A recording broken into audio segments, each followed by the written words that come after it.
आप सभी को मेरे चैनल सनातन धर्म में स्वागत है। आज हम हरतालिका तीज व्रत कथा जानेंगे और सुनेंगे। और व्रत कथा इस प्रकार है। भाद्रपद शुक्ल तृतीया को मनाए जाने वाली हरतालिका तीज व्रत कथा। एक बार भगवान शिव ने पार्वती जी को उनके पूर्व जन्म का स्मरण कराने के उद्देश्य से इस व्रत के महात्म्यों की कथा कही थी। श्री भोले शंकर बोले, हे गौरी, पर्वतराज हिमालय पर स्थित गंगा के तट पर तुमने अपनी बाल्यावस्था में 12 वर्ष तक अधोमुखी होकर घोर तप किया था।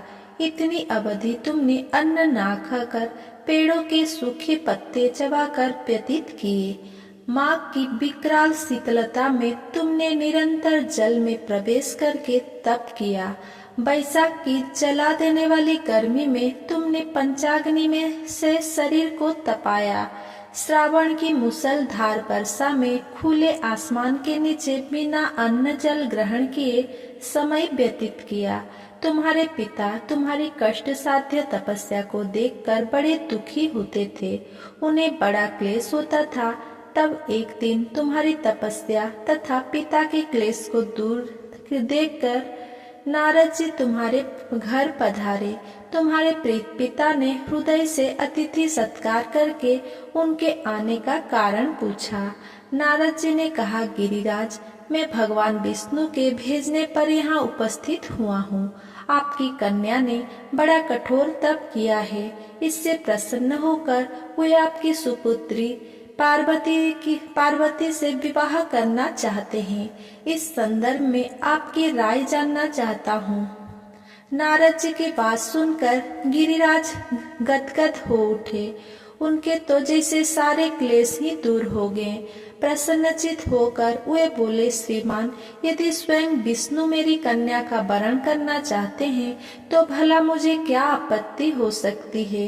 ये तो साक्षात ब्रह्मा है। हे महर्षि, ये तो हर पिता की इच्छा होती है कि उसकी पुत्री सुख संपदा से युक्त पति के घर की लक्ष्मी बने।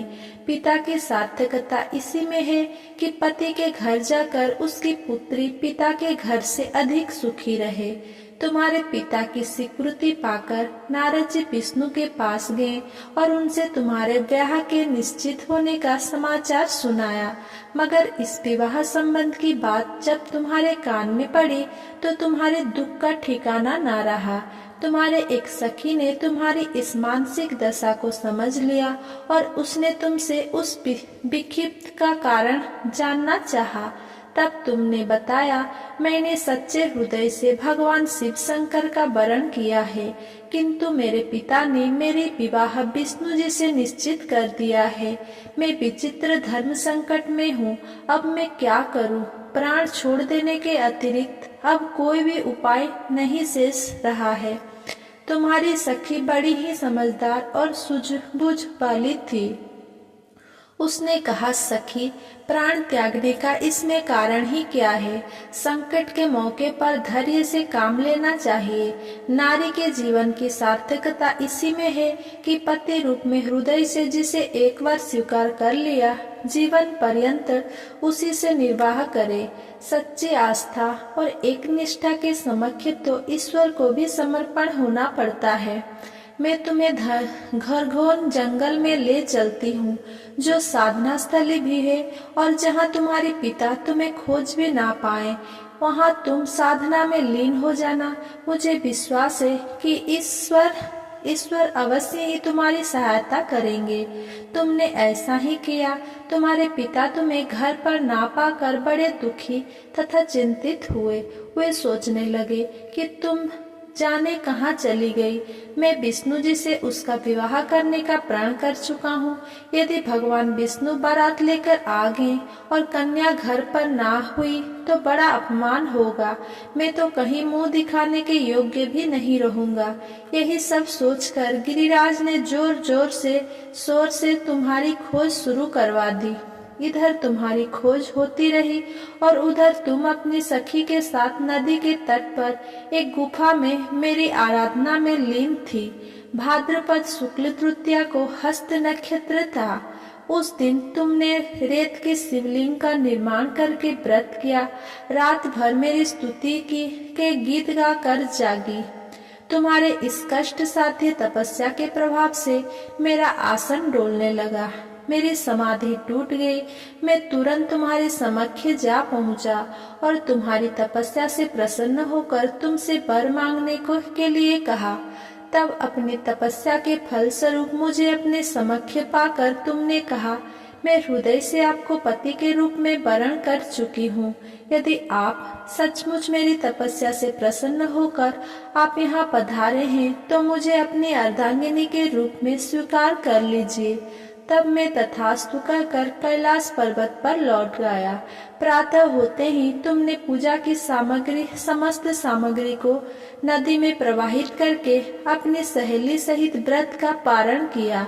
उसी समय अपने मित्र बंधु और दरबारियों सहित गिरिराज तुम्हें खोजते खोजते वहां आ पहुँचे और तुम्हारी इस कष्ट साध्य तपस्या का कारण तथा उद्देश्य पूछा। उस समय तुम्हारी दशा को देखकर गिरिराज अत्यधिक दुखी हुए और पीड़ा के कारण उनकी आंखों में आंसू उमड़ आए थे। तुमने उनके आंसू पोंछते हुए विनम्र स्वर में कहा, पिताजी, मैंने अपने जीवन का अधिकांश समय कठोर तपस्या में बिताया है।